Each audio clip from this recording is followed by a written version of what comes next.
हम लोग शुरू करते हैं। ओम अज्ञानतिमिरन्धस्य ज्ञानाञ्जनशलाकया चक्षुरुन्मीलितं येन तस्मै श्रीगुरवे नमः। श्रीचैतन्यमनोभीष्टं स्थापितं येन भूतले स्वयं रूपः कदा मह्यं ददाति स्वपदान्तिकम्। वन्देऽहं श्रीगुरो श्रीयुतपदकमलं श्रीगुरुन् वैष्णवांश्च श्रीरूपं साग्रजातं सहगण रघुनाथान्वितं तं सजीवं साद्वैतं सावधूतं परिजनसहितं कृष्णचैतन्यदेवं श्रीराधा कृष्णपादान् सहगणललिता श्रीविशाखान्विताश्च नमो ओं विष्णुपादाय कृष्णप्रेष्ठाय भूतले श्रीमते भक्तिवेदांत स्वामी इति नामिने नमस्ते सारस्वती देवे गौरवाणी प्रचारिणे निर्विशेष शून्यवादी पाश्चात्य देशतारिणे हे कृष्ण करुणा सिंधो दीनबंधो जगत्पते गोपेश गोपिका कांत राधा कांत नमोस्तुते तप्त कांचन गौरांगी राधे राधा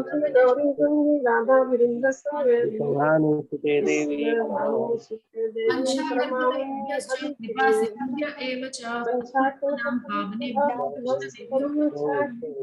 श्री कृष्ण चैतन्य प्रभु नित्यानंद द्वैत गदाधर श्रीवासादि गौरभक्तवृंद हरे कृष्ण कृष्ण हरे हरे राम राम हरे राम राम राम हरे हरे। ओम नमो भगवते वासुदेवाय। ओम नमो भगवते वासुदेवाय। ओम नमो भगवते वासुदेवाय। ओम नमो भगवते वासुदेवाय। नमो भगवते वासुदेवाय। ओम नमो भगवते वासुदेवाय। नारायणं नमस्कृत्यं नारायणं नमस्कृत्यं चैव नरोत्तमं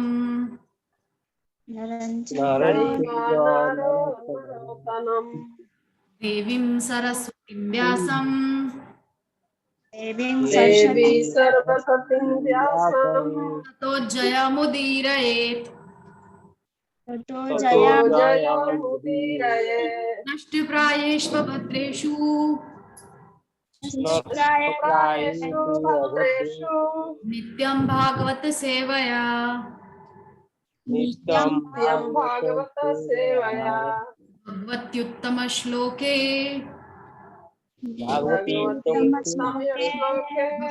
भवती नैष्ठिकी।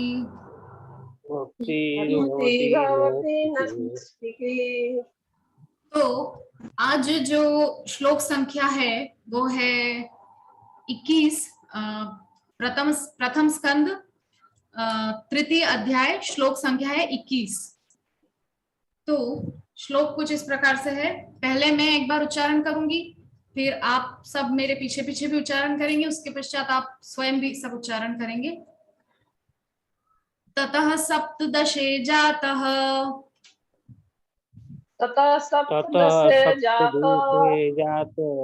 सत्यवत्यां पराशरात्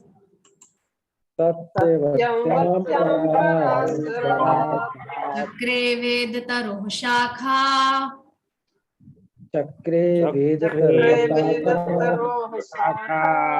दृष्ट्वा पुंसोऽल्पमेधसः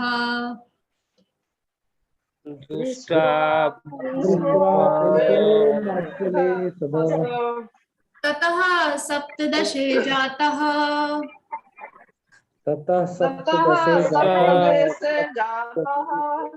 सत्यवत्यां पराशरात्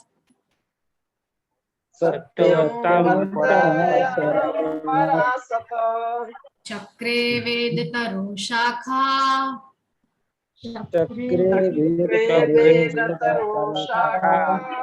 दृष्ट्वा पुंसोऽल्पमेधसः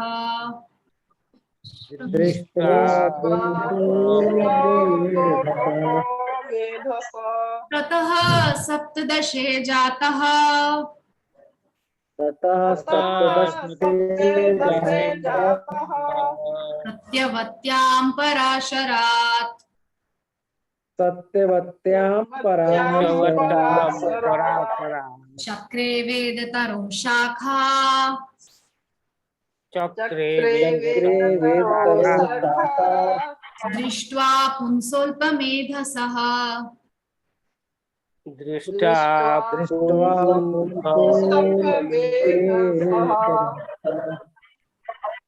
इसका अनुवाद हम पढ़ेंगे, उससे पहले आप लोग स्वयं भी इसको एक एक बार पढ़िए श्लोक को।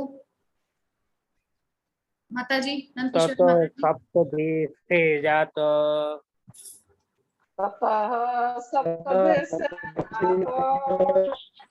सत्यवतां पराशरात् सत्यवत्यं पराशरात् चक्रे वेदतरो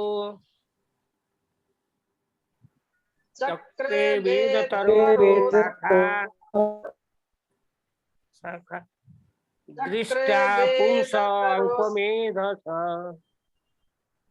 दृष्ट्या पुंसो अल्पमेधस।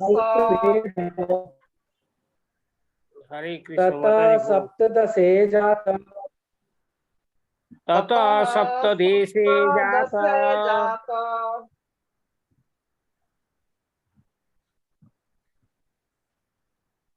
और कोई नहीं है पढ़ने के लिए? चलिए ठीक है, तब इसका अनुवाद हम पढ़ते हैं। नहीं माताजी पढ़ते हैं माताजी। हम वो तो पूरा पढ़ नहीं पाए। राकेश प्रभु जी पूरा पढ़ नहीं पाए। हाँ ठीक है, आप पढ़िए। ततः सप्तदशे जातः ततः सप्तदेशे जातः सत्यवत्यां पराशरात् सत्यवतां पराशरात् चक्रे वेदतरो शाखा चक्रे वेदतरो शाखा दृष्टा पुंसो अल्पमेधस दृष्टा पुंसो अल्पमेधस। ठीक है, सब पढ़ लिए? हरे कृष्ण।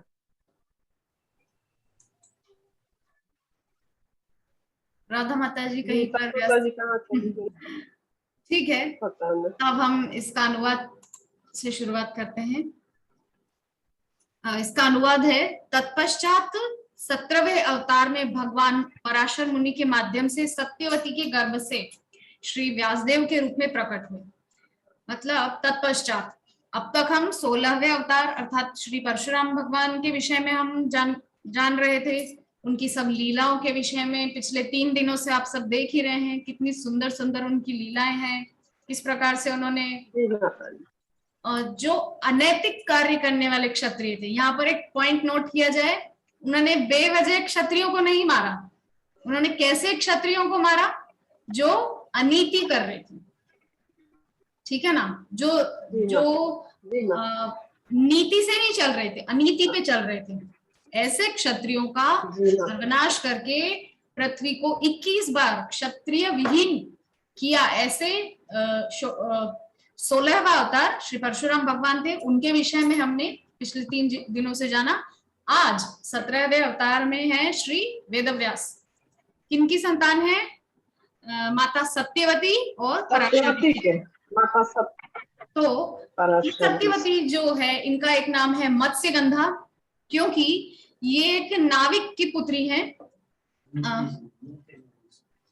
तो जो नाविक थे उनका नाम था दाशराज। ठीक है, ये दाशराज की पुत्री है।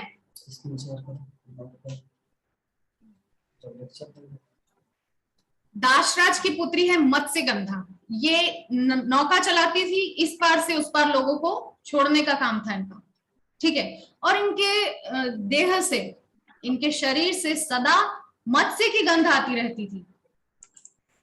मत्स्य की गंध आती थी, इसीलिए इनका नाम था मत्स्यगंधा।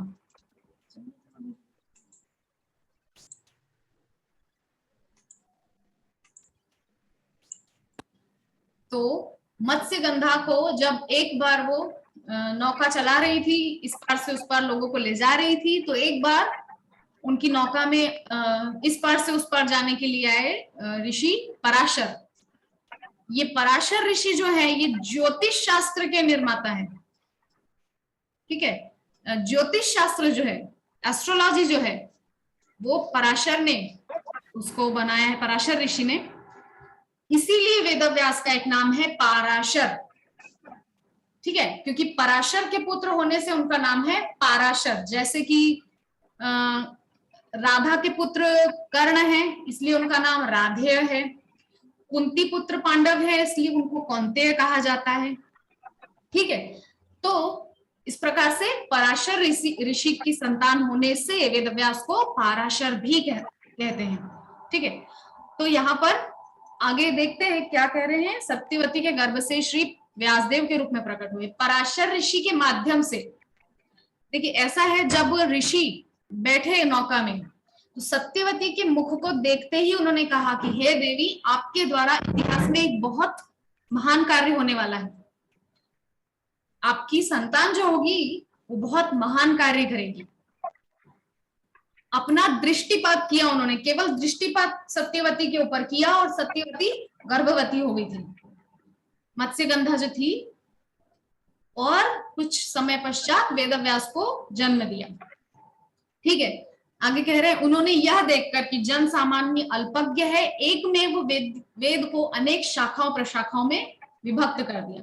मतलब वेदव्यास ने जब देखा कि जो जन सामान्य है, जो जनता है, जो नागरिक है समाज में, वो अल्पज्ञ है, जानते नहीं है कुछ भी वेद पुराणों शास्त्रों के बारे में। जब तक व्यक्ति वेद पुराण शास्त्रों के विषय में नहीं जानेगा तो भगवान को कैसे जानेगा, ठीक है। तो जनता को अल्पज्ञ मतलब कम बुद्धि वाला जानते हुए उन्होंने वेद, जो कि पहले केवल एक वेद था, उसको विस्तारित किया, उसको शाखान्वित किया, अर्थात उसको शाखाओं में विस्तारित कर दिया, उसकी अनेकानेक शाखाएं प्रशाखाएं बना दी। जैसे पहले एक ही वेद था, लेकिन बाद में सबसे पहले जहां तक मुझे ध्यान है केवल साम वेद था, साम या ऋग, किंतु बाद में उन्होंने शाखाओं को विस्तारित किया। तब कितने वेद हो गए आप सभी जानते हैं, सामवेद, ऋग्वेद, यजुर्वेद और अथर्ववेद, ठीक है। इस प्रकार से उन्होंने वेदों को विस्तारित किया, और वेदों को विस्तारित करने के पश्चात उन वेदों के अंदर से जो सार तत्व था, उस सार तत्व को निकाल के उन्होंने पुराणों की रचना की। 17 पुराण उन्होंने रचे। 18 पुराण, 18वां पुराण के रूप में उन्होंने श्रीमद् भागवत जैसा अनमोल रत्न हम सबको दिया। 108 उपनिषद लिखे, महाभारत जैसा महाकाव्य लिखा। आप लोग यदि जानते ना हो तो मैं आपको बता दूं कि महाभारत में 100 पर्व हैं। 100 पर्व मतलब 1,00,000 श्लोक संख्या है। महाभारत एक बहुत बड़ा महाकाव्य है। इसीलिए महाभारत में सारा ज्ञान, सारा धर्म शास्त्र सब कुछ भरा हुआ है, सब कुछ है महाभारत के अंदर। किंतु महाभारत जैसा ग्रंथ जो है ना, महाभारत एक ऐसा ग्रंथ है कि उसको हम साधारण मनुष्य नहीं इतने आसानी से पढ़ सकते, क्योंकि 1,00,000 श्लोक संख्या है। इसलिए महाभारत जो है वो देवताओं के पढ़ने योग्य ग्रंथ है। यद्यपि मनुष्य भी पढ़ते हैं, ऐसी कोई मना ही नहीं है कि आप पढ़ नहीं सकते, किंतु बहुत विस्तारित और बहुत बड़ा ग्रंथ है, जिसकी वजह से देवताओं ने कहा कि ये ग्रंथ हमको दे दीजिए, तो वेदव्यास ने देवताओं को दे दिया महाभारत, ठीक है। तो महाभारत जो है वो एक बहुत बड़ा महाकाव्य है जिसकी रचना श्री वेदव्यास ने की। तो 108 उपनिषद, 4 वेद, 18 पुराण, शास्त्र इत्यादि अनेकानेक ग्रंथ, शास्त्र, पुराण, वेद, वेदांत सूत्र इत्यादि सब कुछ की रचना उन्होंने की। ऐसे श्री वेदव्यास भगवान विष्णु के 17वें अवतार के रूप में जाने जाते हैं। तब अब इसका तात्पर्य हम पढ़ते हैं श्लोक का। मूल रूप से वेद एक है, किंतु श्री व्यास देव ने मूल वेद को 4 में विभाजित कर दिया। ठीक है, जो वही बात जो मैं अभी आप सबसे कह रही थी कि पूर्ण रूप से वेद पहले एक ही था, उस एक वेद को उन्होंने 4 वेदों में विस्तारित कर दिया। आप सोच लीजिए, वेदव्यास के ज्ञान की पराकाष्ठा, साक्षात ज्ञान मूर्ति है वेदव्यास। जब नारद जी को जब चतुश्लोकी भागवत श्री ब्रह्मा जी से प्राप्त हुई थी, तो जब चतुश्लोकी उनको प्राप्त हुई तो एक बार वो पृथ्वी पर भ्रमण करते हुए आए और उन्होंने देखा कि वेदव्यास बहुत चिंतित और बहुत व्याकुल से दिखाई दे रहे हैं। तो व्याकुल से वेदव्यास को देख करके श्री नारद जी महाराज ने पूछा कि आपकी चिंता का कारण क्या है। वो कहते हैं कि मैं 108 उपनिषद, 17 पुराण, इतना बड़ा महाकाव्य महाभारत, 4 वेद इत्यादि सब कुछ लिख चुका हूँ, वेदांत सूत्र, किंतु मेरे मन में शांति का अनुभव नहीं हो रहा है, एक बेचैनी है, एक व्याकुलता है। तो नारद जी ने एक बहुत सुंदर बात कही कि हे वेदव्यास, आपने जो ज्ञान है उसको तो आपने खूब दिया है लोगों को, धर्म शास्त्र का ज्ञान, राजनीति शास्त्र का ज्ञान, नैतिकता का, मतलब जो भी हमको अपने जीवन में आचरण में उतारने चाहिए, ऐसे सब मूल ऐसे मौलिक सिद्धांत आपने वो सब तो खूब दिया है जनता को, अपने मानव समाज को, वो सब तो आपने खूब दिया, किंतु आपने कृष्ण की भक्ति मनुष्य करे ऐसा कोई शास्त्र, ऐसा कोई पुराण आपने अभी तक दिया नहीं जनता को, आपने दिया नहीं मानव समाज को। जब तक जीवन में कृष्ण भक्ति नहीं आएगी तो फिर संतुष्टि कहां से आएगी। इसलिए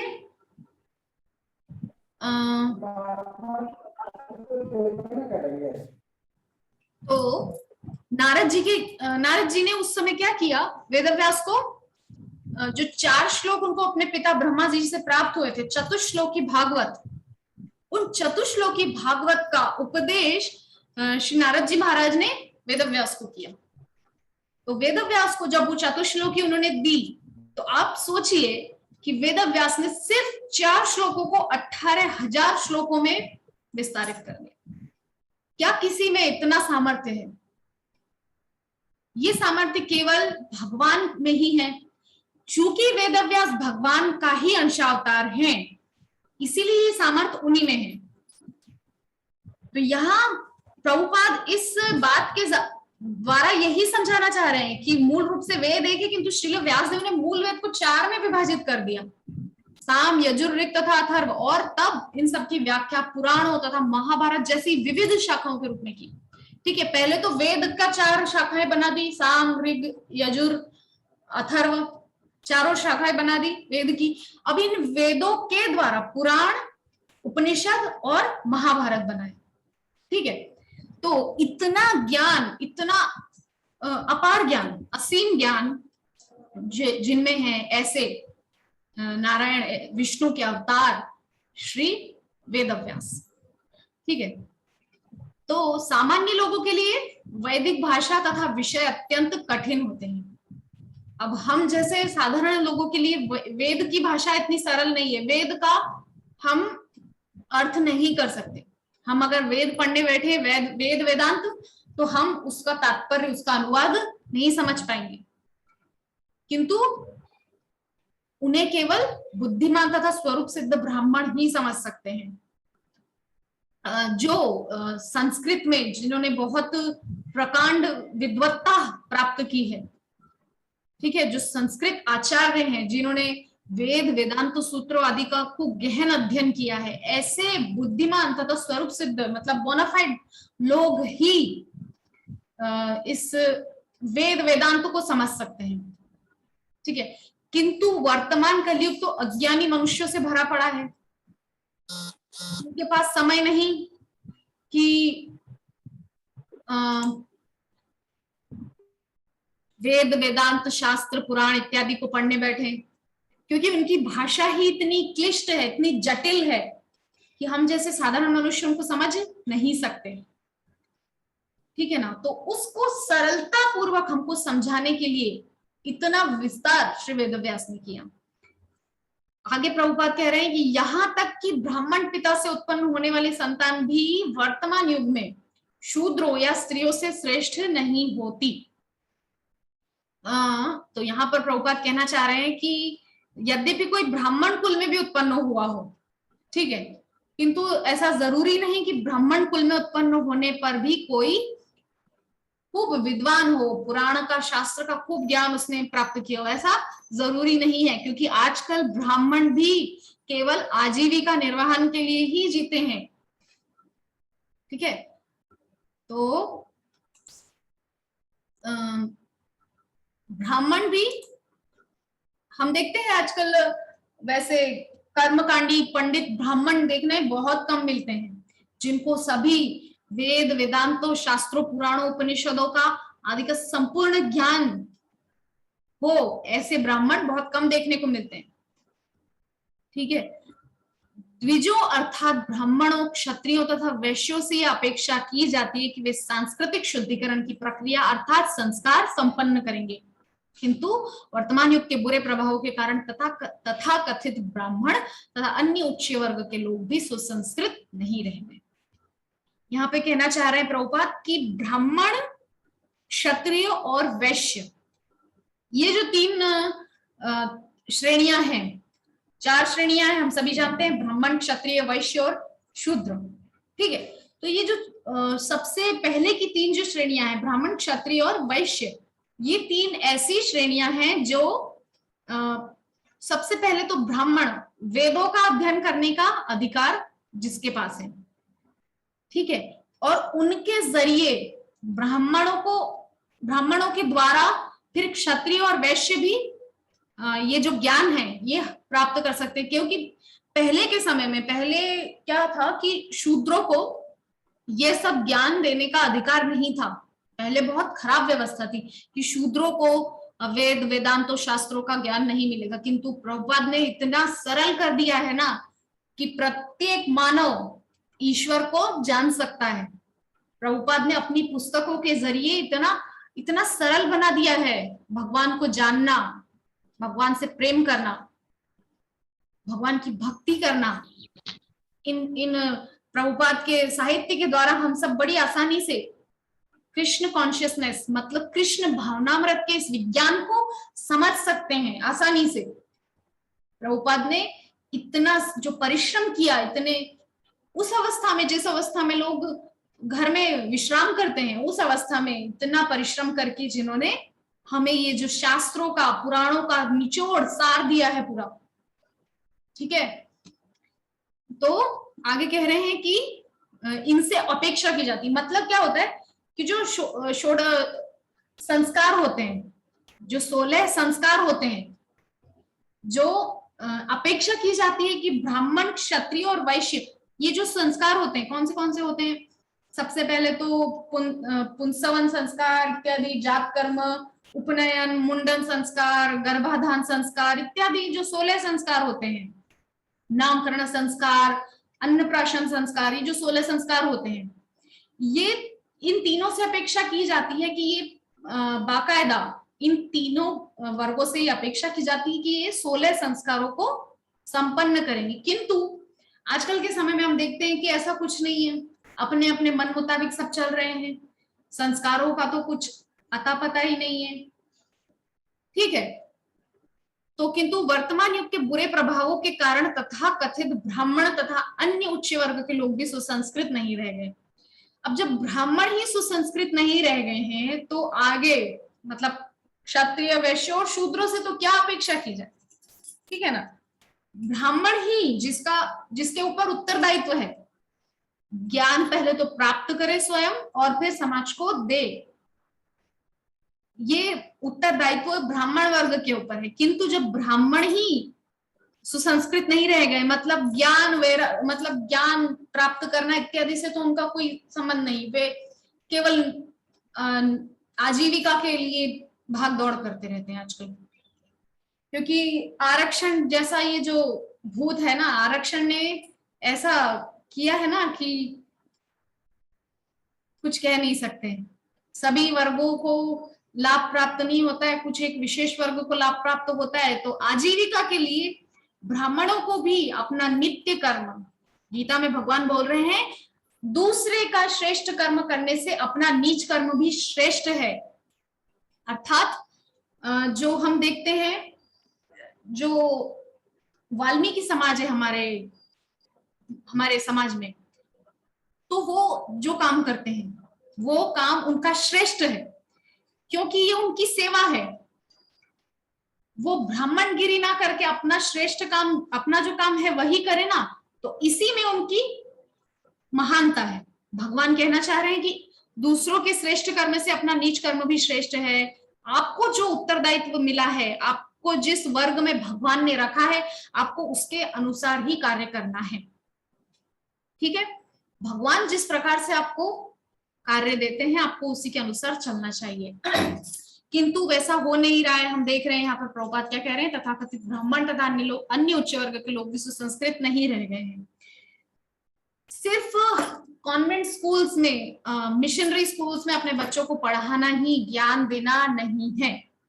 अपने बच्चों को सुसंस्कृत बनाना होता है, वेल बिहेव्ड नहीं। वेल बिहेव्ड तो बच्चा ज्ञान वेदों का ज्ञान प्राप्त करके भी हो जाएगा, क्योंकि जब वो ज्ञान प्राप्त करेगा, that I am not this body, अर्थात मैं ये शरीर नहीं हूं, मैं आत्मा हूं, वो वैसे ही वेल बिहेव्ड मतलब सुसंस्कृत हो जाएगा। तो आगे कह रहे प्रभुपाद, वे द्विज बंधु कहलाते हैं। अब यहाँ पर एक बहुत सुंदर अर्थ में आपको समझाना चाहूंगी। लोग बंधु शब्द बोलते हैं, यद्यपि बंगाली में बंधु शब्द मतलब मित्र होता है, एटा अमर बंधु ऐसे बोलते हैं बंगाली में, किंतु शास्त्रों में, संस्कृत में बंधु शब्द का अर्थ होता है अपने स्थान से पतित हो चुका व्यक्ति। मतलब द्विज बंधु, ऐसा द्विज कौन होते हैं, जिनके 2 बार जन्म होता है। 2 बार जन्म किनका होता है, ब्राह्मण, क्षत्रिय और वैश्य का, क्योंकि एक बार ही अपने मां के गर्भ से जन्म लेते हैं और दूसरी बार उपनयन संस्कार जब होता है तब पुनः इनका जन्म होता है। ये द्विज होते हैं, मतलब दोबारा जन्म होता है इनका। मंत्र पढ़े जाते हैं उपनयन संस्कार के समय, तो मंत्रों के उच्चारण के समय इनका पुनर्जन्म होता है, इसलिए ये तीनों वर्ग द्विज कहे जाते हैं। ठीक है, और द्विज बंधु मतलब अपने स्थान से पतित हो चुका व्यक्ति। यद्यपि ये तीनों द्विज हैं, ब्राह्मण, क्षत्रिय, वैश्य, किंतु अपने उत्तरदायित्वों का सही से निर्वहन नहीं करते हैं, मतलब अपनी जो जिम्मेदारियां हैं उसको ठीक से नहीं निभाते हैं। ब्राह्मण की जिम्मेदारी है वेदों, शास्त्रों, पुराणों का अध्ययन करके खुद ज्ञान प्राप्त करे, अपने ज्ञान को समाज में वितरित करे। क्षत्रिय का धर्म है समाज की सेवा, समाज की रक्षा करना हर प्रकार से, क्षत्रिय वर्ग की ये का उत्तरदायित्व है। उसके बाद वैश्य समाज का उत्तरदायित्व है कि अच्छी अर्थव्यवस्था के जरिए समाज को मतलब एक अच्छी अर्थव्यवस्था देना, इस प्रकार से अपना कार्य करे कि एक अच्छी अर्थव्यवस्था समाज में रहे, ये काम वैश्य का होता है। किंतु ये तीनों ही अपना काम अच्छे से नहीं कर रहे कलयुग के प्रभाव से, इसीलिए इनको द्विज बंधु कहते हैं, मतलब अपने स्थान से च्युत, अपने स्थान से पतित हो चुके इंसान। मतलब बंधु का अर्थ यहाँ पे बहुत नेगेटिव है, नकारात्मक है। द्विज बंधु अपने स्थान से पतित हो चुके, जिसका अर्थ है द्विजों के मित्र तथा परिजन। आप ये अर्थ मत निकालना कि वो मित्र अर्थ परिजन है। प्रभुपाद आगे क्या कह रहे हैं देखिए, लेकिन इन द्विज बंधुओं की गिनती शूद्रों तथा स्त्रियों में की जाती, मतलब अपने स्थान से गिरे हुए, अपना कर्तव्य निर्वहन नहीं करने वाले ऐसे द्विज बंधु। इससे एक उदाहरण मुझे याद आ रहा है। द्विज बंधु जब आप आगे पढ़ेंगे, मतलब हम आगे देखेंगे आगे के अध्यायों में, प्रथम स्कंध में ही, कि जब अश्वत्थामा उत्तरा के गर्भ को निशाना बनाकर, मतलब उत्तरा के गर्भ में जो पांडवों का अंतिम अंश है, मतलब परीक्षित जी महाराज, उसको भी नष्ट करने के लिए जब वो ब्रह्मास्त्र का संधान करता है, और ब्रह्मास्त्र का संधान रोकने के लिए जब उत्तरा भगवान की शरण में जाती है, और जब अश्वत्थामा पांडवों के 5 मासूम बच्चों की, सोते हुए बच्चों की निर्मम हत्या कर देता है। तो ये सब अपराध करने के बाद जब उसको पकड़ के, उसकी शिखा पकड़ के उसको घसीटते हुए जब लेकर आते हैं शिविर में, तो जब द्रौपदी के सामने उसको प्रस्तुत करते हैं, क्योंकि अर्जुन ने प्रतिज्ञा ली हुई थी कि जो भी द्रौपदी तुम्हारे इन 5 पुत्रों का हत्यारा है उसको मैं तुम्हारे सामने वध करूंगा। तो द्रौपदी से ये प्रतिज्ञा जब की द्रौपदी के सामने अर्जुन ने, तब द्रौपदी क्या कहती है, मुच्यता मुच्यतामेश ब्राह्मणों नितराम गुरु। क्या कह रही है, मुच्यताम छोड़ दो, मुच्यताम मुच्यतामेश ब्राह्मणों नितराम गुरु। ये ब्राह्मण है, आपका गुरु, आपके गुरु का पुत्र है, आप इसको नहीं मार सकते, क्योंकि ब्राह्मण की हत्या नहीं की जानी चाहिए, शास्त्रों में विधान है।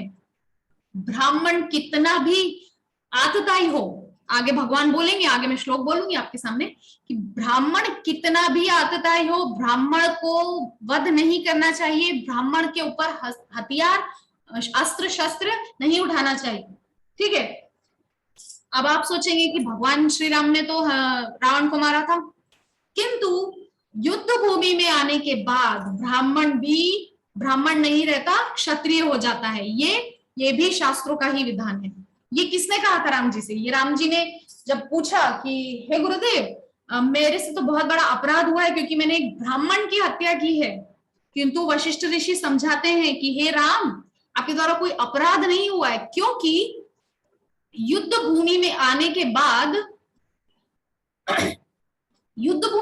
बाद कोई भी ब्राह्मण भी हो, क्षत्रिय ही हो जाता है, इसीलिए आपको उसके लिए शोक करने की आवश्यकता नहीं है। ठीक है, तो यहां पर हम चर्चा कर रहे थे, क्या चर्चा कर रहे थे मैं थोड़ा भूल गई। आप में से किसी को याद हो तो मुझे बताएंगे कृपा करके कि हम क्या चर्चा कर रहे थे।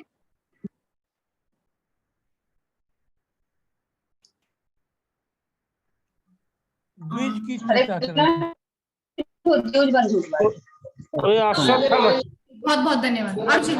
तो भगवान अर्जुन जब इस पसोपेश में, मतलब इस संकट में पड़ जाता है, धर्म संकट में, कि यद्यपि उसने तो संकल्प किया था, प्रतिज्ञा ली थी द्रौपदी के सामने कि जो भी तुम्हारे 5 पुत्रों का हत्यारा है उसको मैं वध करूंगा ही, किंतु अब द्रौपदी तो कह रही है कि मुच्यताम मुच्यतामेश, छोड़ दो, ये तो ब्राह्मण का बेटा है, इसको वध नहीं करना चाहिए, आपके गुरु का बेटा है।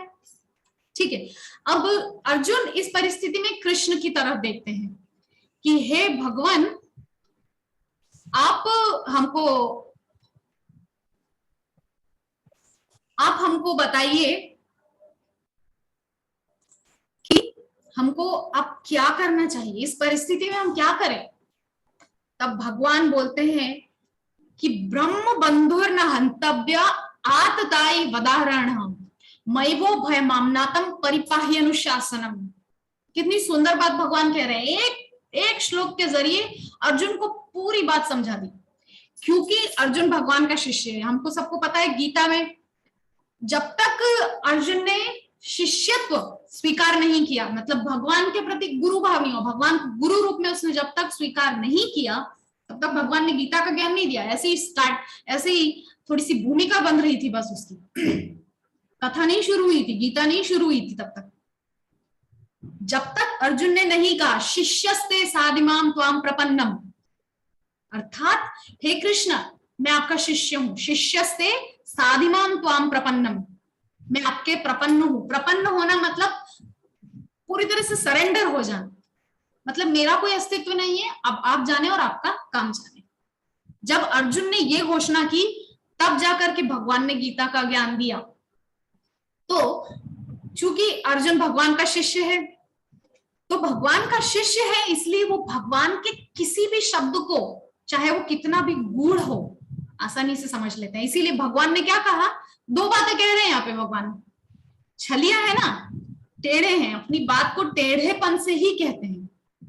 तो यहाँ पे हम समझे क्या कह रहे हैं भगवान कि ब्रह्म बंधुर्न हंतव्य आतताई वधारण, मतलब ब्रह्म बंधु न हंतव्य, ब्रह्म बंधु को नहीं मारा जाता। मतलब चाहे ब्राह्मण ही हो, अपने पद से गिरा हुआ हो, अपने पद से च्युत हो, पतित ब्राह्मण भी हो, न हंतव्य, ब्रह्म बंधुर न हंतव्य। आतताई वदारण, मतलब आतताई को मारना चाहिए। कहना चाहिए कि भगवान दो बात कर रहे हैं, एक ही बात में दो बात कर रहे हैं। ब्रह्म बंधुर न हंतव्य आतताई वदारण भयवो मय मामनातम परिपाह्यनुशासनम, कि हे अर्जुन, हे कौंतेय, कुंती पुत्र अर्जुन, हे पार्थ, यहां पर तुमको एक ही काम करना है, वो ये करना है कि यद्यपि ये ब्राह्मण है, तुम इसको मार नहीं सकते, ठीक है, तो मार नहीं सकते, किंतु ब्राह्मण का जो सबसे बड़ी दौलत है वो क्या है? सम्मान। ब्राह्मण क्या हासिल करता है? अपनी वेद शास्त्रों से, अपनी ज्ञान से क्या हासिल करता है? ब्राह्मण हासिल करता है सम्मान प्राप्त करता है वो समाज में, ठीक है। तो भगवान यही कहना चाह रहे हैं कि आप अर्जुन इसको केवल अपमानित भर कर दो, इसकी मृत्यु हो जाएगी, आप इसको वध ना करो, ब्रह्म बंधुर न हंतव्य, तो आप इसको मारो मत, किंतु इसको इतना अपमानित कर दो कि जीते जी भी पल पल मरे। और जैसा कि आप सभी जानते हो या न भी जानते हो, तो मैं आपको बता देती हूँ कि सप्त चिरंजीवी जो हैं उनमें से एक है अश्वत्थामा। जो सप्त चिरंजीवी हैं, परशुराम, हनुमान जी, कृतवर्मा, कृपाचार्य, अश्वत्थामा उनमें से एक है।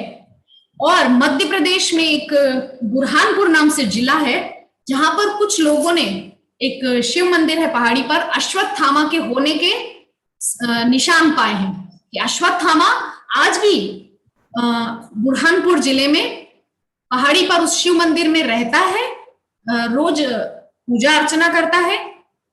किसी एक दो व्यक्ति की उस पर नजर पड़ी है आज तक, और किसी को वो दिखाई नहीं दिया है, किंतु लोगों का कहना है कि वही अश्वत्थामा चिरंजीवी है,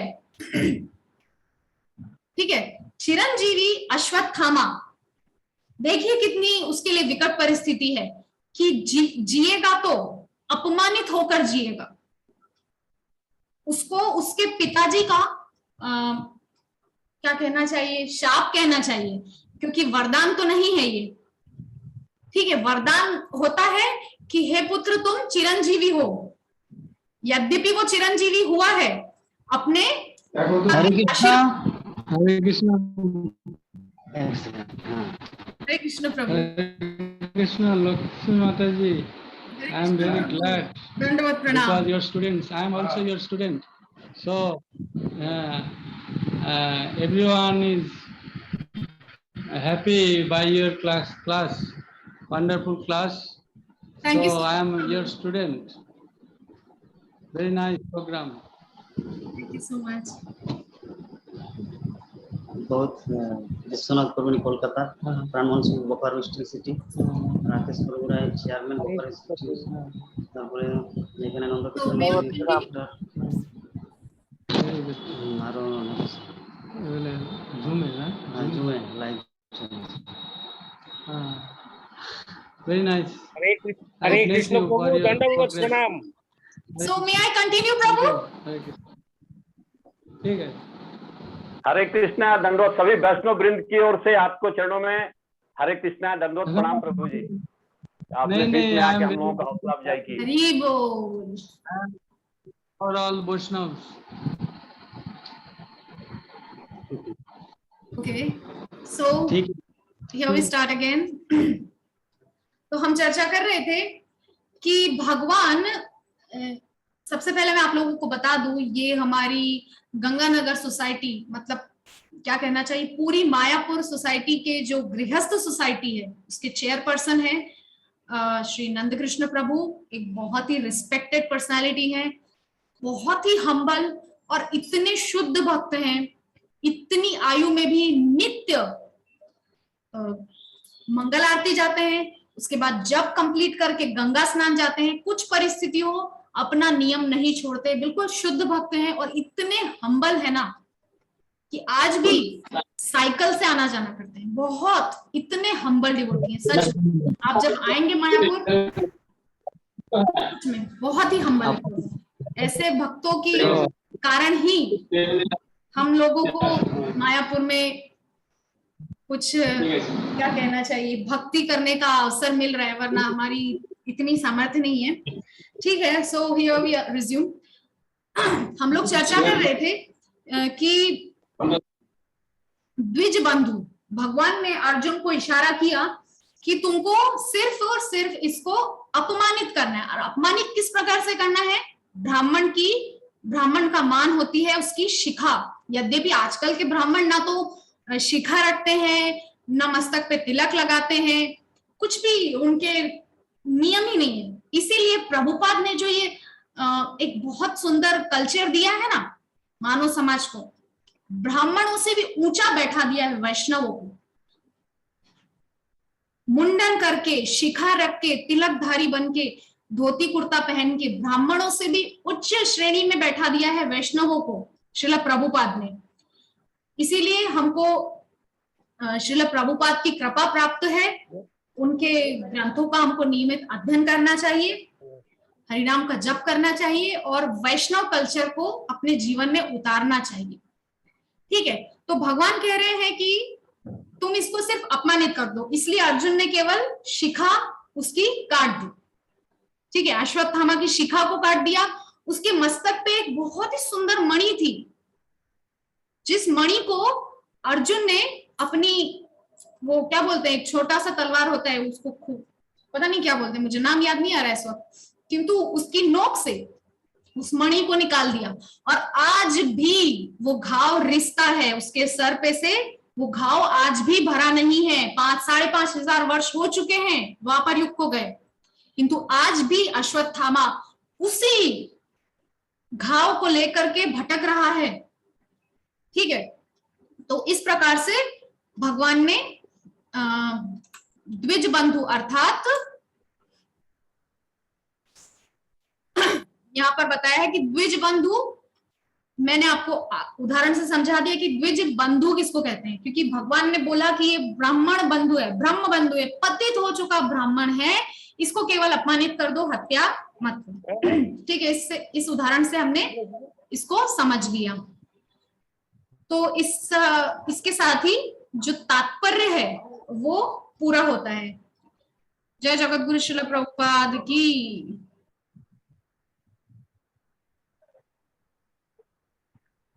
जय। Stop share. ठीक है, तो अब हम इसके अंदर जितने भी शब्द हैं उनको हम एक बार अच्छे से देख लेते हैं कि कितने इसमें जो है शब्द हैं। Share screen.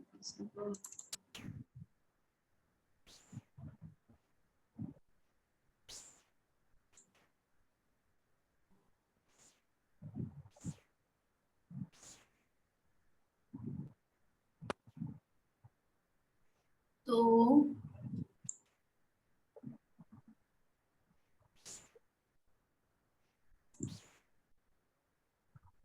सबसे पहला शब्द है,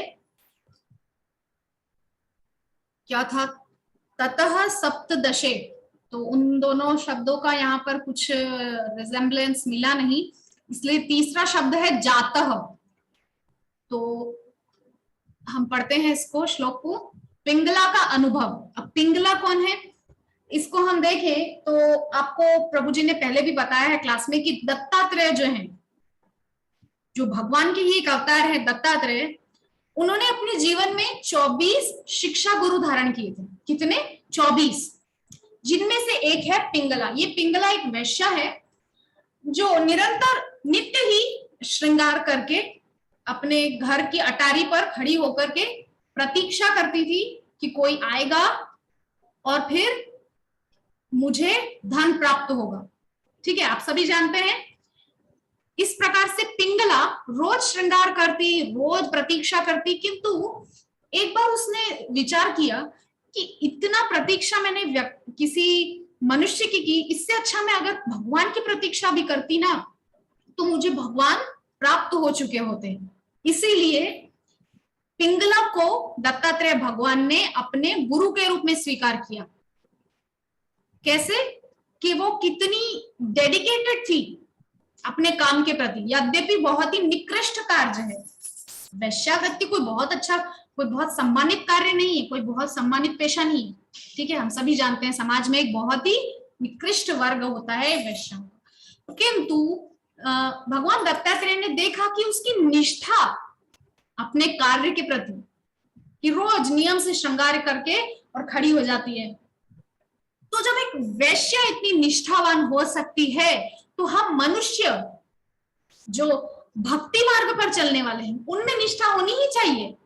जब एक निकृष्ट कार्य करने वाली वैश्या इतनी निष्ठावान हो सकती है अपने कर्म के प्रति, अपने कार्य के प्रति, तो हम मनुष्यों को तो होना ही चाहिए। अर्थात यद्यपि वो भी मनुष्य है किंतु निकृष्ट योनि में है, तो हम उच्च योनि में, मतलब भगवान को जानते हैं। हमने प्रभुपाद की कृपा से हमने भगवान को जानने के इस पथ में प्रवेश कर लिया है, तो हमको तो ज्यादा निष्ठावान होना चाहिए अपने पथ में। निष्ठावान होने का मतलब है कि हमें भगवान की प्राप्ति होगी ही, भगवान हमको मिला हुआ ही है, हमको केवल उसको अनुभव में लाना है। कैसे अनुभव में लाना है? कि हमें ये प्रयास करना है कि भगवान प्रत्येक परिस्थिति में मेरे साथ हैं। In every situation, God is with me. Whatever situation is, doesn't matter. तो इस प्रकार से यहाँ पे हम इस शब्द का अर्थ समझते हैं। पिंगला का अनुभव, पहले हमने जान लिया पिंगला कौन है। श्रीमद् भागवतम एकादश स्कंध 8वां अध्याय 37वां श्लोक। ये एकादश जो स्कंध है श्रीमद् भागवत का, ये है ज्ञान स्कंध।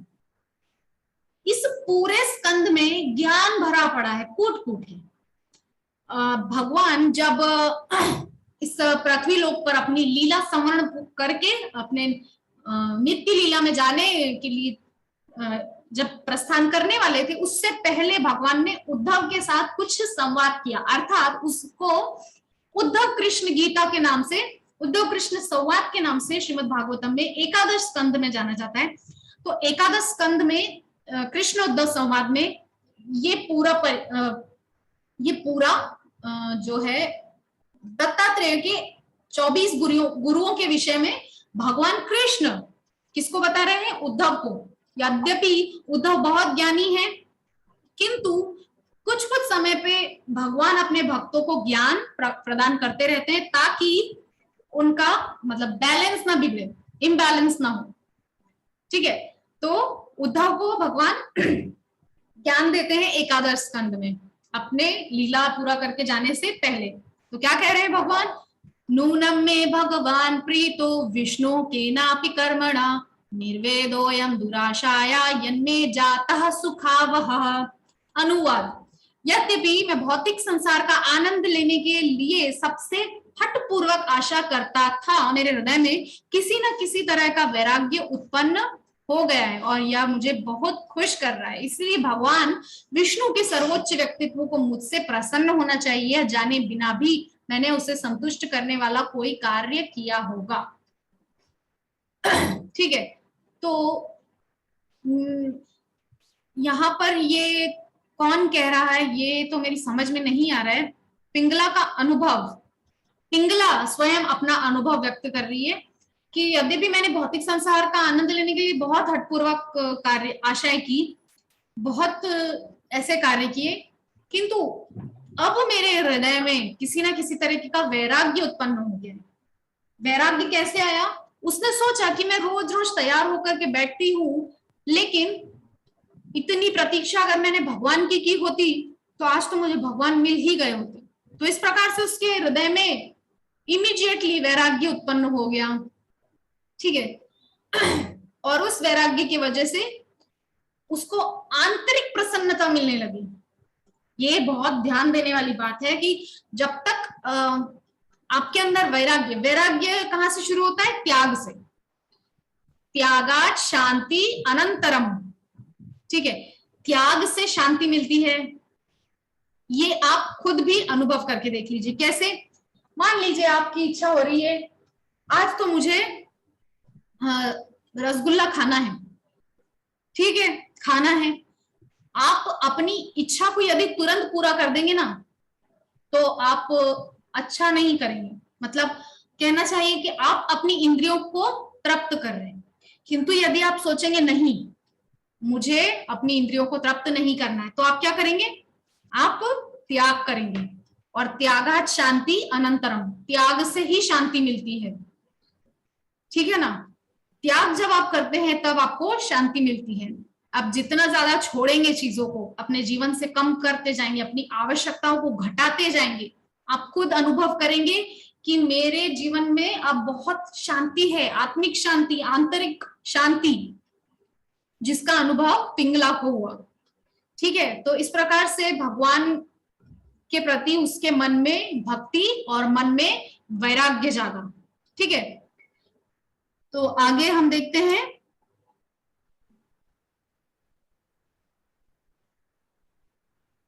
अस्मिन, ठीक है, श्रीमद् भागवतम द्वादश स्कंद षष्ठम अध्याय का 48वां और 49वां श्लोक, ठीक है। तो यहाँ पर क्या है, अस्मिन् नप्यंतरे ब्रह्मन् भगवान लोक भावनः ब्रह्मेशाद्यैर्लोकपालैर्याचितो धर्मगुप्तये पराशरात् सत्यवत्या मंशांश कलया विभुः अवतीर्णो महाभाग वेदम चक्रे चतुर्विधम। अनुवाद। हे ब्राह्मण, वैवस्वत मनु के वर्तमान युग में ब्रह्मा और शिव के नेतृत्व में ब्रह्मांड के नेताओं ने धर्म के सिद्धांतों को बचाने के लिए सभी दुनिया के रक्षक भगवान के सर्वोच्च व्यक्तित्व से अनुरोध किया, हे सबसे भाग्यशाली शौनक, सर्वशक्तिमान भगवान अपने पूर्ण भाग के एक हिस्से की दिव्य चिंगारी का प्रदर्शन करते हुए सत्यवती के गर्भ में पराशर के पुत्र के रूप में प्रकट हुए। कृष्ण द्वैपायन व्यास नामक इस रूप में उन्होंने एक वेद को 4 भागों में विभाजित किया, ठीक है। यहाँ पे कौन कह रहे हैं? सूत जी कह रहे हैं। किससे कह रहे हैं? शौनक से।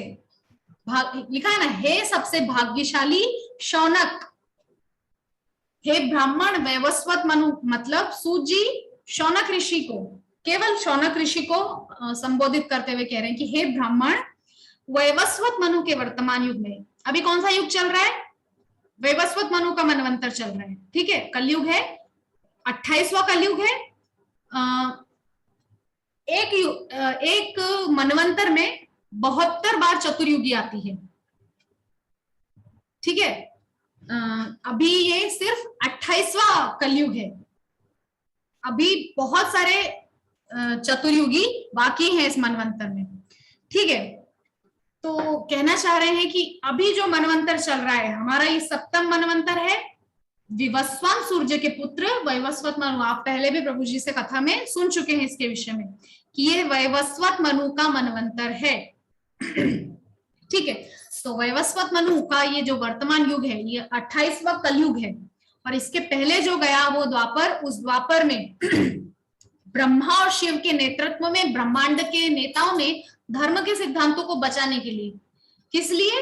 धर्म के सिद्धांतों को बचाने के लिए, अर्थात हमको जो शिक्षा मिली, वेद वेदांत शास्त्र ज्ञान उपनिषद का सबका मिला, किस लिए? धर्म की रक्षा के लिए। हम इनको पढ़ करके क्या करते हैं? हमारे धर्म की रक्षा करते हैं। जब जैसे कि ब्राह्मण का धर्म है ज्ञान प्राप्त करना, तो इनको पढ़ के ब्राह्मण अपने धर्म की रक्षा कर रहा है।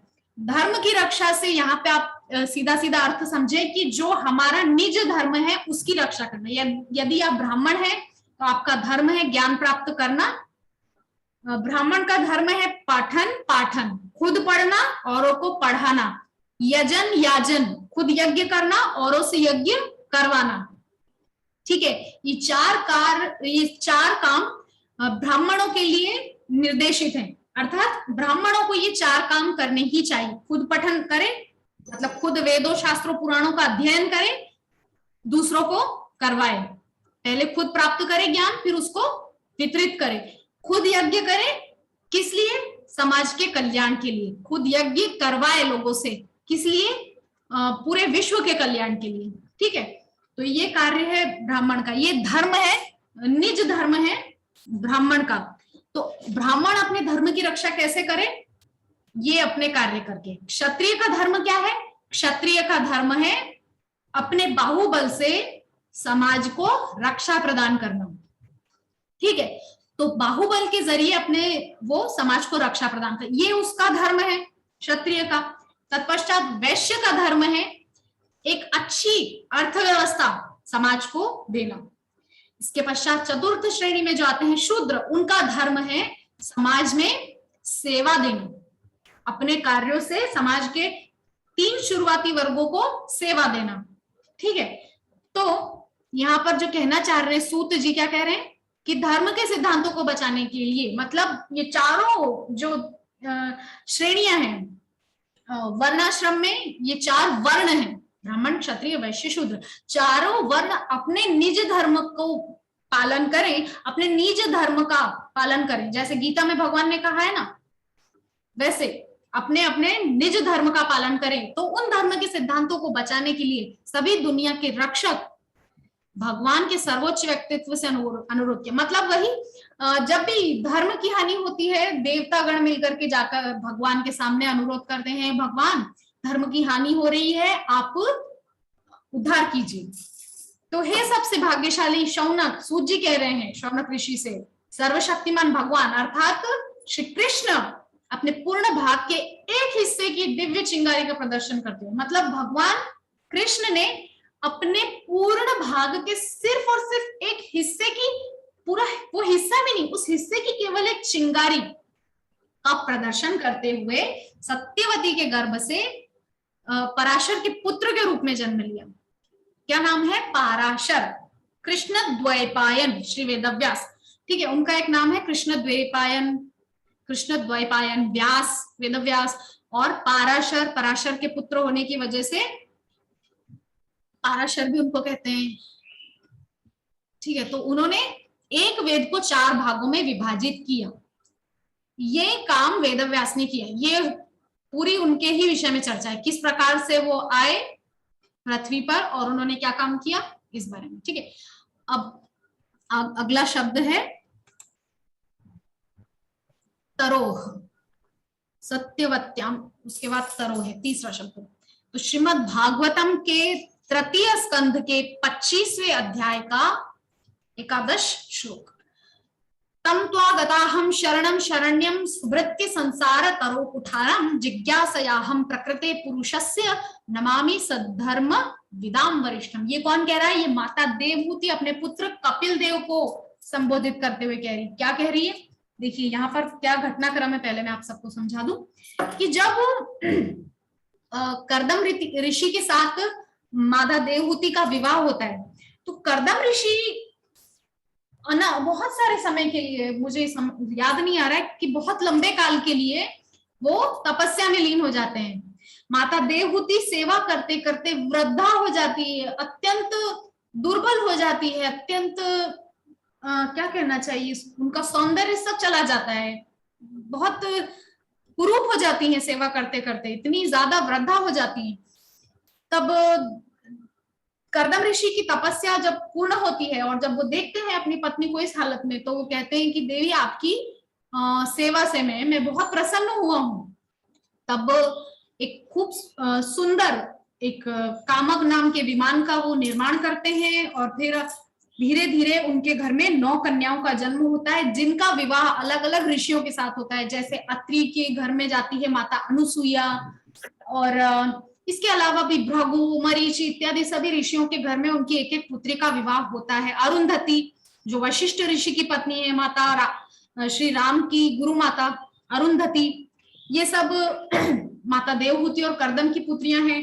तो 9 पुत्रियों को जन्म देने के बाद जब देवहूति और जन्म दिया और 9 पुत्रियों का विवाह भी श्री कर्दम मुनि करवा देते हैं अलग अलग 9 ऋषियों के साथ, तब वे जाने लगते हैं तपस्या के लिए। बोले अब मैं गृहस्थ आश्रम से वो लेकर के अवकाश लेकर के अब मैं वन की ओर जा रहा हूं, अब मैं वहीं पर तपस्या करूंगा।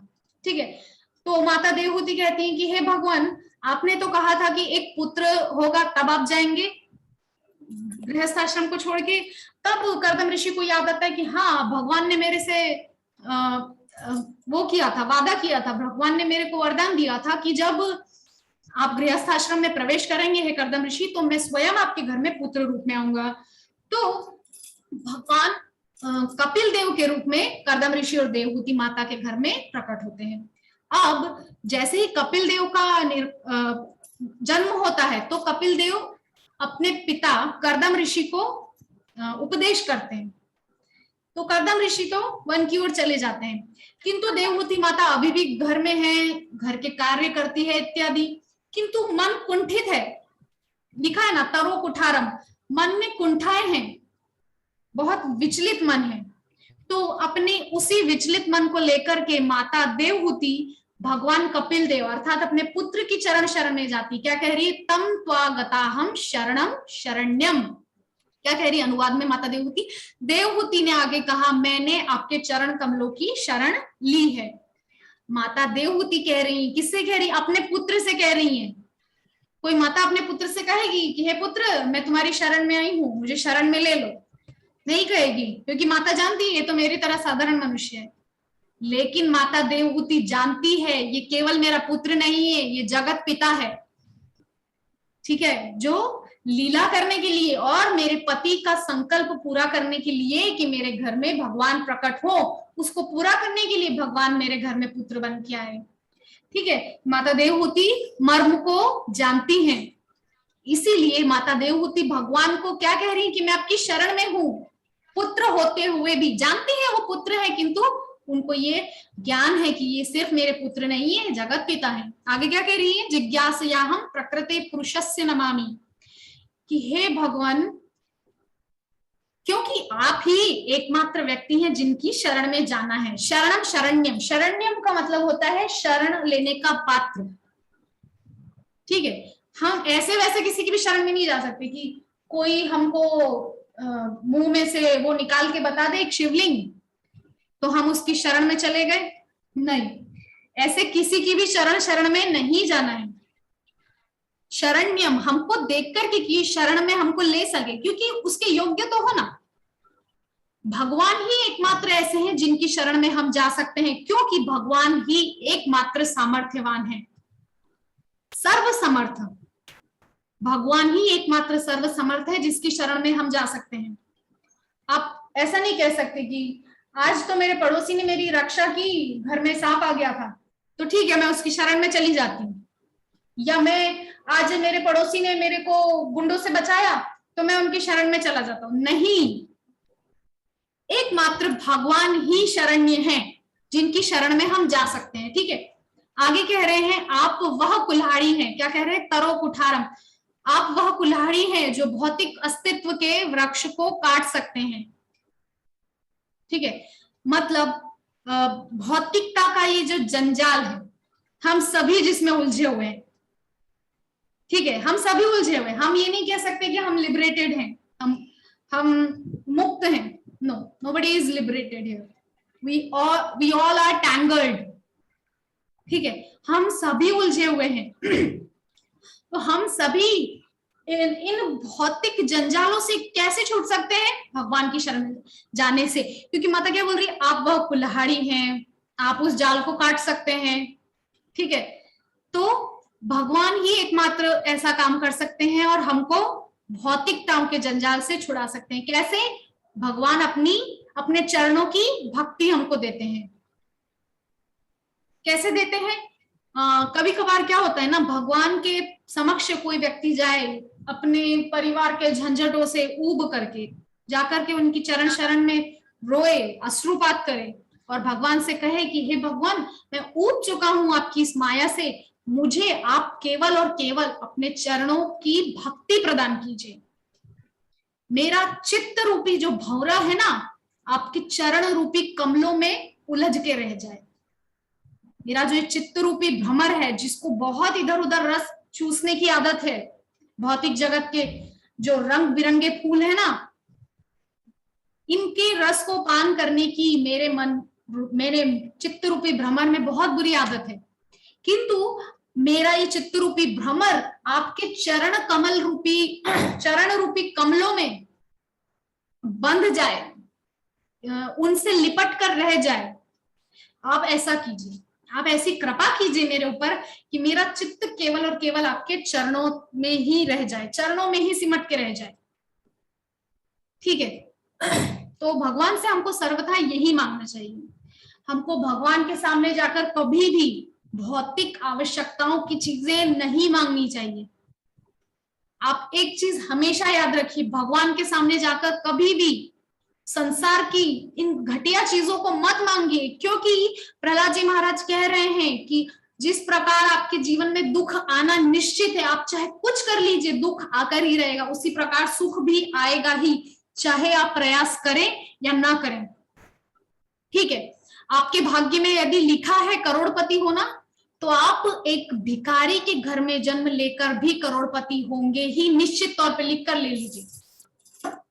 ठीक है, क्योंकि आप उदाहरण के तौर पर देखिए कि आप नहीं चाहते कि मेरे जीवन में दुख आए, नहीं चाहते आप। मैं नहीं चाहता कि मेरे जीवन में, मैं अपना उदाहरण देती हूँ कि मैं नहीं चाहती मेरे जीवन में दुख आए। क्या दुख रुक जाएगा आने से? नहीं रुकेगा। दुख को आना है तो वो आएगा ही। इसी प्रकार से सुख का भी आप उदाहरण, सुख का भी आप मान के चलिए कि सुख भी आपके जीवन में आएगा ही। उसके लिए आपको प्रयास करने की कोई जरूरत नहीं है। आपको सिर्फ अपना नियमित धर्म निभाने की जरूरत है, अपना नियमित कर्म करने की जरूरत है। ठीक है, तो सुख की भगवान के सामने जाकर, प्लीज मैं आपसे सबसे हाथ जोड़कर निवेदन करती हूँ कि भगवान के सामने जाकर के कभी भी दुनिया की चीजें मांगिए मत। भगवान बहुत दुखी होते हैं कि ये मेरे सामने आकर भी संसार की उन वाहियात चीजों को मेरे से मांग रहा है। क्यों? अपना समय बर्बाद करता है, मेरा भी समय बर्बाद करता है। अच्छा ठीक है, आप भगवान से जाकर के मांगते हैं, तो क्या भगवान आपके अंदर में नहीं बैठे? अंतर्यामी, हम आरती गाते हैं ना, तुम अंतर्यामी, इस प्रकार से हम जय जगदीश हरे आरती गाते हैं, उसमें क्या बोलते हैं? भगवान अंतर्यामी। तो क्या भगवान नहीं जानते आपको क्या चाहिए? आपको बार बार भगवान के सामने हाथ फैलाने की, भीख मांगने की जरूरत क्यों है?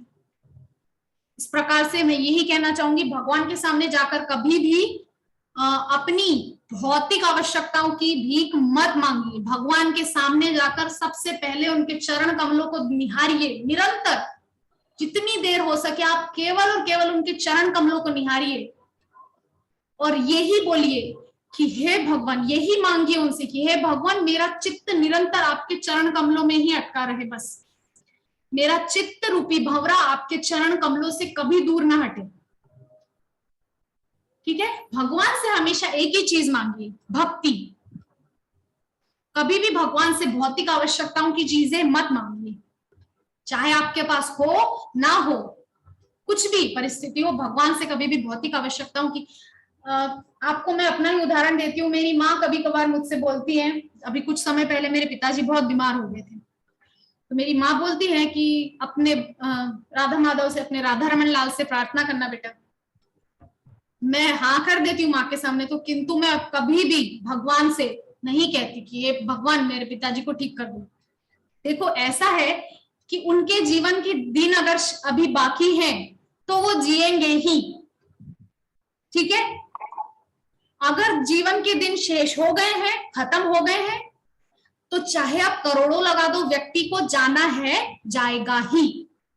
इसीलिए भगवान से मैं कभी भी किसी व्यक्ति विशेष के लिए, किसी वस्तु विशेष के लिए भीख नहीं मांगती। मेरा एक पता नहीं क्या, मुझे भगवान कृपा है, मैं कभी भी भगवान के सामने इन तुच्छ चीजों के लिए मांग नहीं करती कि हे भगवान, आज घर में ये आवश्यकता है, आप किसी प्रकार से अरेंज करवा दो। अरे आना होगी आएगी, नहीं आना होगी नहीं आएगी। ठीक है, तो हम आगे बढ़ते हैं, बहुत लंबा हो जाएगा वरना।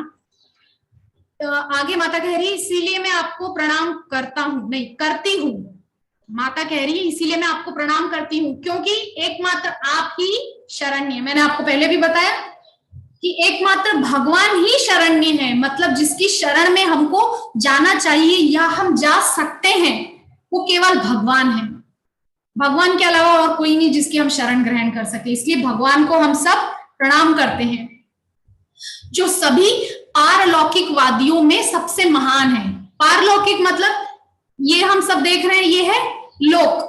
परलोक मतलब जो हमने देखा नहीं है, भगवान का लोक, स्वर्ग लोक, पाताल लोक इत्यादि। ठीक है, हम जिस लोक में है ये है इहलोक, मतलब पृथ्वी लोक।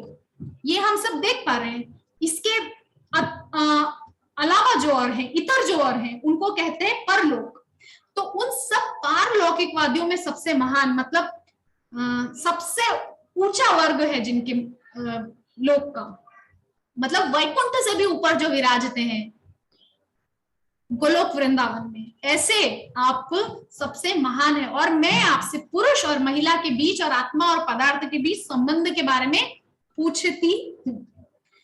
तो माता यहाँ पे अपनी शंकाओं का निवारण करवाना चाह रही है भगवान से। क्या पूछ रही है कि हे भगवान, ये जो पुरुष स्त्री और आत्मा और पदार्थ मतलब सोल एंड मैटर, स्त्री वुमेन एंड मेन, इनके बीच में जो रिलेशन है between these two, these four, describe कीजिए। आप उसके विषय में मुझे विस्तार से समझाइए। ठीक है, तो इस प्रकार से माता चर्चा कर रही हैं। आप लोग जब तृतीय स्कंद में जाएंगे तब आपको इस सब के बारे में विस्तार से बताएंगे ही। तब आगे है शब्द शाखा। श्रीमद् भागवतम के पंचम स्कंद द्वितीय अध्याय नवम श्लोक। शिष्या इमे भगवतः परितः पठन्ति गायन्ति साम सरहस्यमजस्रमीशं युष्मच्छी विलुलिताः सुमनोभिवृष्टिः सर्वे भजन्त्य ऋषिगणा इव वेद शाखा। अनुवाद। पूर्व चित्त के पीछे भौरों को देखकर महाराज अग्निधर ने कहा, मेरे प्रिय भगवान, आपके शरीर के चारों ओर भौरे आपके पूजनीय स्वयं के आसपास के शिष्यों की तरह हैं। वे लगातार सामवेद और उपनिषदों के मंत्रों का जाप कर रहे हैं, इस प्रकार आपको प्रार्थना कर रहे हैं।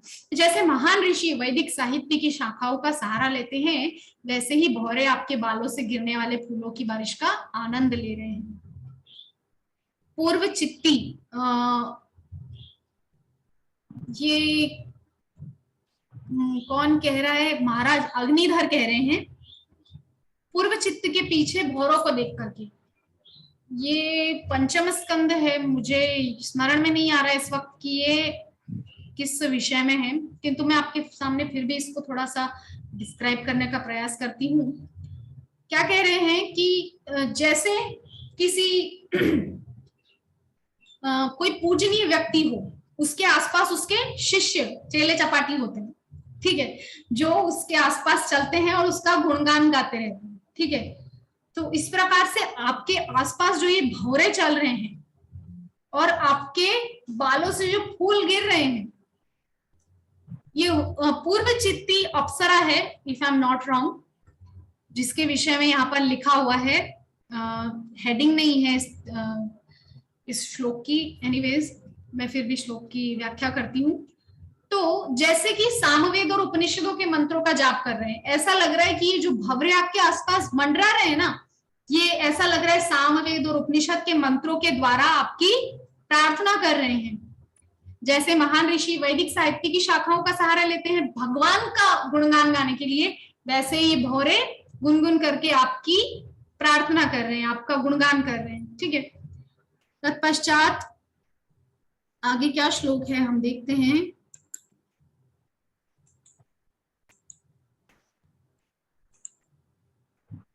दृष्टवा, तो भगवत गीता का श्लोक है, प्रथम अध्याय का द्वितीय श्लोक। संजय उवाच दृष्ट्वा तु पांडवानीकं व्यूढं दुर्योधनस्तथा आचार्यमुपसंगम्य राजा वचनं ब्रवीत। अनुवाद। संजय ने कहा, हे राजा, पांडु के पुत्रों द्वारा सैन्य गठन में व्यवस्थित सेना को देखने के बाद राजा दुर्योधन अपने शिक्षक के पास गए और निम्नलिखित शब्द बोले। ये कौन बोल रहे हैं? संजय बोल रहे हैं। किससे? महाराज धृतराष्ट्र से।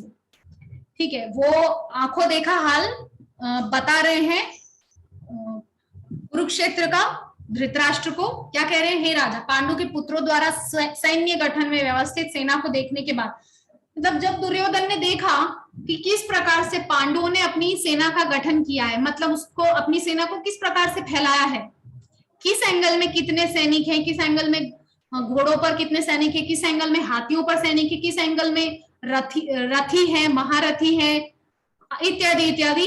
ये सब देखने के बाद दुर्योधन ने अपने शिक्षक के पास गए और निम्नलिखित शब्द बोले। उनके शिक्षक कौन है? द्रोणाचार्य, द्रोणाचार्य, कृपाचार्य इत्यादि उनके जो भी वरिष्ठ उनकी सेना में है, कौरव सेना में, उनके पास दुर्योधन गए और निम्नलिखित शब्द बोले। अब वो क्या शब्द हैं वो यहाँ पर उल्लेख नहीं है, तो हम आगे बढ़ते हैं। आगे जो शब्द है ये अगेन भगवत गीता का श्लोक है, द्वितीय अध्याय का 62वां श्लोक, 62nd श्लोक है। ध्यायतो विषयान् पुंसः संगस्तेषूपजायते, संगात् संजायते कामः, कामात् क्रोधो भी जायते। बहुत सुंदर श्लोक है, इसकी तो व्याख्या करनी ही पड़ेगी। देखिए भगवत गीता में क्या कह रहे हैं भगवान? ध्यायतो विषयान् पुंसः संगस्तेषूपजायते, अर्थात संसार के जो विषय हैं, पंच विषय हैं, हम सभी जानते हैं, रूप, रस, गंध, शब्द और स्पर्श, ठीक है। तो जो व्यक्ति इन पांचों के चिंतन में लगा रहता है, ध्यायतो मतलब ध्यान में, उसके स्मरण में, चिंतन में, ध्यायतो विषयान् पुंसः जिनके चिंतन में विषय होता है, संगस्तेषूपजायते वो वैसे ही संग में चला जाता है जैसे विषय का वो चिंतन करता है। अर्थात यदि कोई रस का अपने जिह्वा को संतुष्ट करने के लालसा में लगा रहता है कि मुझे किसी प्रकार से अपनी जिह्वा को संतुष्ट करना है, आज मुझे ये खाना है, आज मुझे वो खाना है, तो वो वैसे ही व्यक्तियों की संगत में रहेगा। जाहिर सी बात है, संगात् संजायते कामः, कामात् क्रोधो भी जायते। अब यहाँ पर आगे क्या बात कह रहे हैं, बहुत सुंदर बात कह रहे हैं, संगात् संजायते कामः। तो ऐसे इंद्रिय तृप्ति में लगे हुए लोगों का संग करने से व्यक्ति उसके अंदर अत्यधिक कामनाएं, वासनाएं बढ़ने लगती हैं। और एक कामना जो व्यक्ति जितना ज्यादा कामी होता है, आप यहाँ कामी से मतलब जो शारीरिक सुख के पीछे भागता है वो नहीं, जो उन इंद्रियों को संतुष्ट करने के पीछे भागता है वो नहीं। आप कामी से मतलब यहाँ पर ये भी निकाल सकते हैं जिसके अंदर बहुत ज्यादा कामनाएं हो, मुझे वो मिल जाए, मुझे घर, गाड़ी, बंगला इत्यादि सब कुछ मिल जाए, ठीक है। तो एक आपने कभी नोटिस किया हो या ना किया हो अपने जीवन में, तो आप स्वयं नोटिस करके देखिएगा कि जब आपके अंदर कोई कामना आती है कि आपके अंदर मान लीजिए ये कामना आई कि ये गाड़ी तो मुझे लेनी ही है। मान लीजिए कोई लड़का है, अपने पिताजी से बोलेगा कि पिताजी मुझे ये गाड़ी लेनी है। पिताजी असमर्थता व्यक्त करेंगे, नहीं बेटा मेरे पास इतना धन नहीं है, मैं नहीं दिला सकता। तब आप देखेंगे क्या होगा, उस लड़के के अंदर क्रोध आएगा, ठीक है। ये आप निश्चित तौर पे देखेंगे कि जहां कामना है वहां क्रोध भी आएगा। ये सगे भाई बहन है, कामना का नियम है और उसके बाद लोभ भी आएगा। लोभ कैसे, किस रूप में आएगा? यहाँ पर हम समझते हैं कामात् क्रोधो भी जायते। भगवान कह रहे हैं कि जब कोई व्यक्ति कामना करता है, उसकी कामना पूर्ण नहीं होती है तो वो क्रोध में भर जाता है, और अगर कामना पूरी हो गई तो लोभ आ जाता है। चलिए मेरी एक कामना पूरी हो गई, अब मैं दूसरी कामना के पीछे लग जाऊं, अब बंगला भी आ जाए, गाड़ी आ गई है, ठीक है। तो ये विकार जो है ना, एक आएगा तो अपने साथ अपने पूरे परिवार को लेकर आएगा। क्या कह रहे हैं अनुवाद में भगवान? इंद्रियों के विषय का चिंतन करते हुए मनुष्य में उनके प्रति आसक्ति उत्पन्न हो जाती है। वही बात जो मैंने आपसे कही, ठीक है। और ऐसी आसक्ति से काम उत्पन्न होता है और काम से क्रोध उत्पन्न होता है।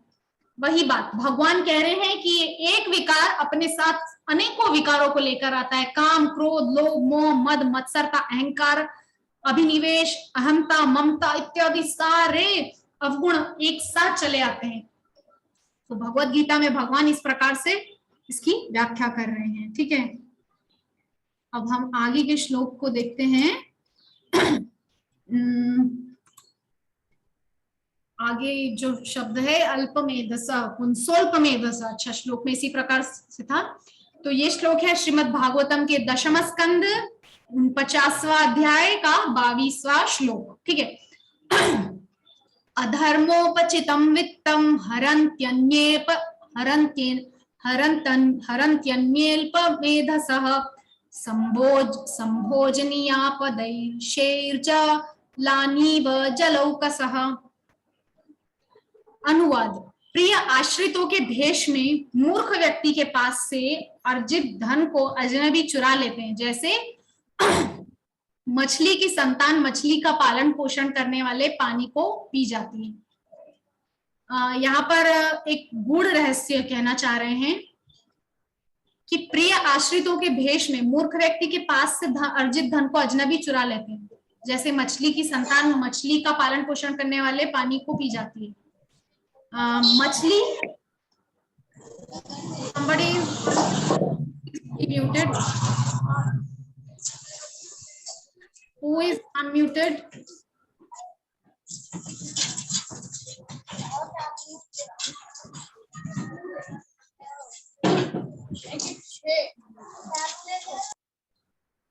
ठीक है। तो यहाँ पर कह रहे हैं कि मछली का पालन पोषण कौन करता है? जल करता है। ठीक है। पालन पोषण करने वाले पानी को पी जाती है।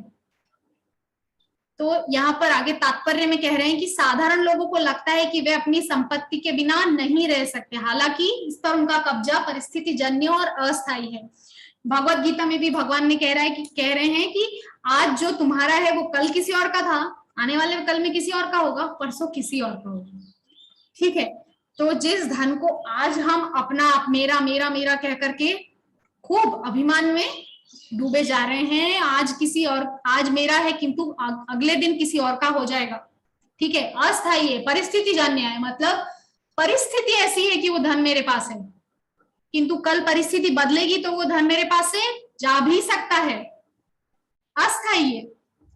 जैसे धन एक साधारण मनुष्य को जीवन देता है, वैसे ही जल मछली को जीवन देता है, लेकिन किसी के प्रिय आश्रित किसी के धन की चोरी करते हैं। अर्थात जैसे मछली की संतान मछली को पालने वाला पानी पीती है। ठीक है। उसके बाद श्रील भक्ति विनोद ठाकुर के शब्दों में यह दुनिया एक अजीब निवास है। मतलब यहाँ पर हम समझे एक कटु उदाहरण के द्वारा, यद्यपि माता पिता संतान का पालन पोषण बहुत प्रेम से करते हैं, किंतु आगे जाकर वही संतान अपने माता पिता का धन हरण करने का प्रयास करती है। ठीक है। तो यही इस समाज की सच्चाई है, एक कटु सत्य है। तो इस प्रकार हमारे जो वर्ड बाय वर्ड हम समझ रहे थे उसका यहाँ पर अंत होता है। जय जगतगुरु श्रील प्रभुपाद की जय। हाँ ठीक है।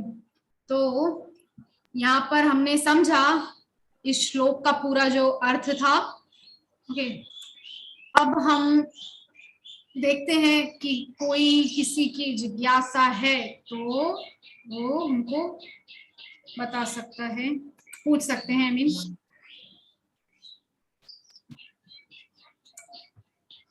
ठीक है। आप में से किसी की भी कोई जिज्ञासा है तो आप? नहीं माता जी, जिज्ञासा नहीं है। कोई किसी का है तो बोलेंगे। ओके ठीक है। नहीं बोल रहे राकेश। कोमल ढाली प्रभु आए। कोमल ढाली प्रभु का कुछ प्रश्न है क्या? किसी का भी प्रश्न? हरे कृष्ण माता जी के श्री चरण में दंडवत प्रणाम। हरे कृष्ण। उपस्थित सभी वैष्णव भक्त जन के चरण में इस अधम का अनंत कोटि दंडवत प्रणाम। हरे कृष्ण प्रभु। हरे कृष्ण।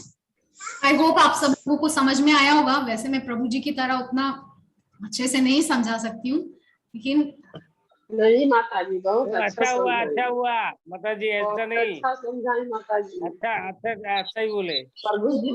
प्रभु जी भी समझाते हैं और उन्हीं के जैसा तो आप भी समझाएंगे। बहुत अच्छा समझाई माता जी।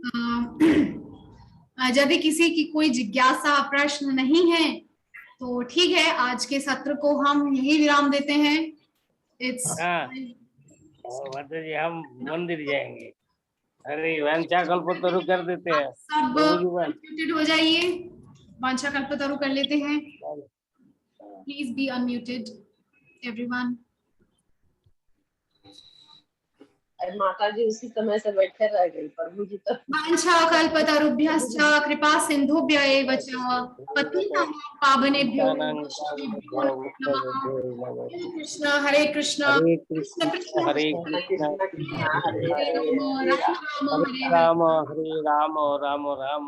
ग्रंथराज श्रीमद् भागवतम महापुराण की जय जय गुरु श्रील प्रभुपाद की जय जय कृष्ण वृंद की जय। जय प्रेमानंदे। हरि हरि हरि बोल, बोल हरि बोल हरि हरि बोल।